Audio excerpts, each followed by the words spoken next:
ایسی صورت میں مجھے تو یقین ہے کہ وہ تجھے میرے ساتھ بھیج دے گا۔ تیرا کیا خیال ہے؟ اپنی بات ختم کرتے ہوئے میں نے اس سے سوال کیا۔ وہ سوچ میں پڑ گئی اور بولی، تو 2 مرتبہ آدم زادوں کے ہاتھوں زخم کھانے کے بعد یہاں آیا ہے، دونوں ہی مرتبہ تو مرتے مرتے بچا ہے، سو پھر کیسے میرا باپ تیرے ساتھ مجھے بھیجنے پر راضی ہو جائے گا؟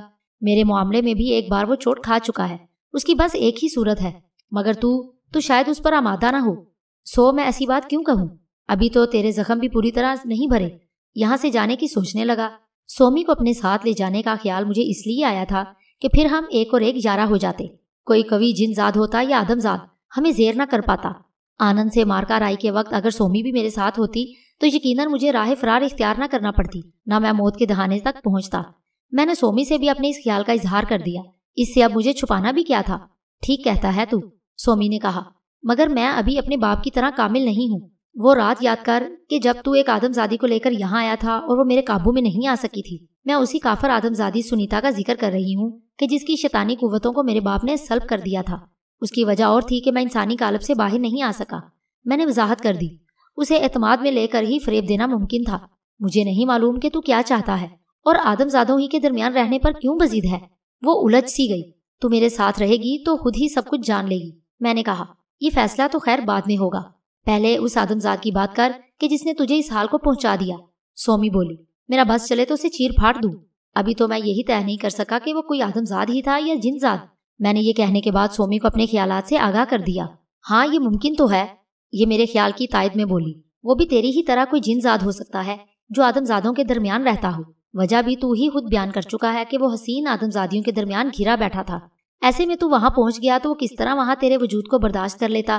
میں اسی لیے تو تجھ سے سوالات کر رہی تھی، لیکن تو اسے کوئی شیطان صفت آدم زاد ہی ثابت کیے جا رہا تھا۔ میرے باپ نے تیرا روحانی علاج کیا ہے، اسے چل کر پوچھ لیتے ہیں، ورنہ پھر اوراد اور وظائف کا وقت ہو جائے گا۔ یہ وقت عصر اور مغرب کے درمیان کا تھا اور ابھی عصر ہونے میں دیر تھی۔ ہم دونوں اٹھتے ہوئے اسبیل کے پاس پہنچ گئے۔ وہ ہم دونوں کو دیکھتے ہی کہنے لگا، اے الیلیش اور اے سومی، تمہیں ساتھ دیکھ کر مجھے بڑی خوشی ہوتی ہے۔ موقع ملتے ہی میں بول اٹھا، تو پھر ہمیں ساتھ ہی رہنے دے اے اسبیل، میں تو خود ہی تجھ سے ہی کہنے والا تھا۔ میں نے تم دونوں کو ساتھ رہنے سے کب روکا ہے؟ سومی بھی اب کوئی بچی نہیں رہی، ماشاءاللہ جوان ہے اور 750 برس کی ہو چکی ہے، اپنا برا بھلا اچھی طرح سمجھ سکتی ہے۔ تو بھی اے الیلیش 1000 سال کا تو ہوگا ہی، سو ابھی جوان ہی کہلائے گا۔ ہاں، میں ضرور بوڑھا ہوں، میری عمر کا اندازہ تو نے ٹھیک ہی لگایا اے اسبیل۔ یہ کہہ کر میں پھر اصل بات پر آ گیا اور بولا، ساتھ رہنے کی اجازت مانگنے سے میرا مطلب کچھ اور تھا۔ سومی کو یہاں سے میں اپنے ساتھ لے جانا چاہتا ہوں، مگر کہاں اور کیوں یہ بھی تو بتا، اسبیل نے پوچھا۔ میں نے اپنی دانست میں اس کے دونوں سوالوں کے اطمینان بخش جواب دیے۔ تجھے معلوم ہے اے الیلیش کہ میں نے سومی کو آدم زادوں کی طرف جانے سے منع کر رکھا ہے۔ یہ اپنی مرحومہ ماں کی ہی طرح فرما بردار ہے، سو اس نے میرا حکم نہیں ٹالا۔ ہاں، ایک دفعہ یہ تیرے پیچھے ضرور چلی گئی تھی، سو میں نے اسے سمجھا دیا اور یہ سمجھ گئی۔ پھر تو نے یہ کیسے سوچ لیا کہ میں اسے تیرے ساتھ جانے دوں گا؟ تو نے میرے دوسرے سوال کے جواب میں جو کچھ کہا اس پر بعد میں بات ہوگی، اسبیل بولا۔ جن زاد اسے قریب نہیں آنے دیتے اور آدم زادوں کی طرف تو نہیں جانے دیتا، تو پھر یہ بتا یہ کس طرح زندگی گزارے؟ کب تک اکیلی ان جنگلوں اور ویرانوں میں بھٹکتی رہے؟ تیرے حکم کی زنجیر نے اسے باندھ رکھا ہے۔ یہ آدم زادوں کے درمیان اب تنہا تو نہیں رہے گی، میں بھی تو اس کے ساتھ ہی رہوں گا۔ میں نے کہا، سننا ہی چاہتا ہے تو سن، آدم زاد ہوں گے ہم جن زاد، تو بھی جوان ہے اور سومی بھی، کیا تم دونوں کو شیطان ورگلا نہیں سکتا؟ تو یہ نہ سمجھ کہ مجھے اس کے دکھوں کا اندازہ نہیں، یہ بھی میری نظر میں ہے کہ کسی بھی وقت میرا بلاوا آ سکتا ہے۔ اسبیل کی آواز بھاری ہو گئی۔ پھر تو یہ بالکل ہی اکیلی رہ جائے گی۔ میں نے اسی لیے تو دعا کی تھی کہ اس کا اکیلا پن ختم ہو جائے، اور خدا نے میری سن لی، تجھے یہاں بھیج دیا۔ تو نے یہ جان کر بھی اس سے نفرت نہیں کی کہ یہ ایک آدم زاد کی بیوہ ہے، سو میری نظر میں تیری عزت بڑھ گئی۔ پھر جب مجھے یہ معلوم ہوا کہ تو نے اب خلق خدا کی خدمت کو اپنی زندگی کا مقصد بنا لیا ہے، تو تیری توقیر میں اور اضافہ ہو گیا۔ تیری جگہ اگر کوئی اور جنزاد ہوتا تو میں سومی کے قریب اسے نہ آنے دیتا۔ تجھے میں نے راستی پر پایا، جبکہ جنزادوں کی اکثریت بھٹکی ہوئی ہے، تو بھی پہلے بھٹکا ہوا تھا، اس کو تو نے چھپایا نہیں۔ یہ بھی اس کی دلیل ہے کہ تو نے اب توبہ کر لی۔ میری دعا ہے کہ خدا کی بارگاہ میں تیری توبہ قبول ہو جائے۔ مجھے بتا اے الیلیش کہ کیا توبہ کر لینے کے باوجود شیطان وسوسے نہیں ڈالتا؟ اپنی پارسائی کا نہ مجھے دعویٰ پہلے تھا نہ اب ہے۔ میں نے جواب دیا، کئی بار میں نے توبہ کی اور اس پر قائم نہ رہ سکا۔ میں تجھ سے جھوٹ کیوں بولوں؟ اب بھی مجھے شیطان بھٹکاتا ہے، لیکن اسے کامیابی نہیں ہوتی۔ تو نے شاید اس پر کبھی غور نہیں کیا۔ اصل وجہ کیا ہے میں تجھے بتاتا ہوں۔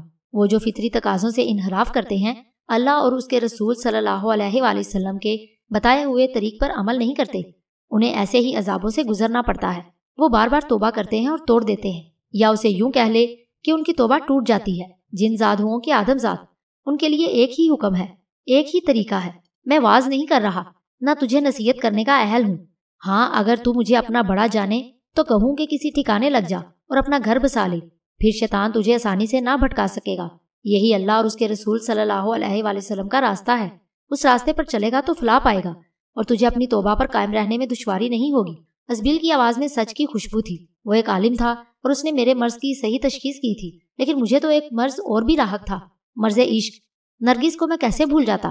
اسی کے ساتھ مجھے یہ احساس بھی تھا کہ ازبیل اور سومی نے 2 مرتبہ میری جان بچائی ہے۔ وہ دونوں میرے محسن تھے۔ اس سے قطع نظر سومی جوان بھی تھی اور حسین بھی۔ اگر وہ ایک آدم زاد کی بیوہ تھی تو میں بھی ایک آدم زادی سے نکاح کر چکا تھا۔ اندلیب مجھے یاد تھی، مگر وہ میرا عہد آوارگی تھا۔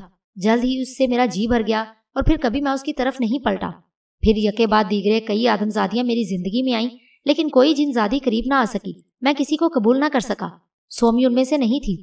پہلی ہی ملاقات میں اس نے مجھے اپنا گردیدہ بنا لیا اور اب تو وہ مجھ سے اظہار عشق بھی کر چکی تھی۔ یہ جاننے کے باوجود بھی اس کی چاہت میں کوئی فرق نہیں پڑا کہ میں ایک آدم زادی سے محبت کرتا ہوں۔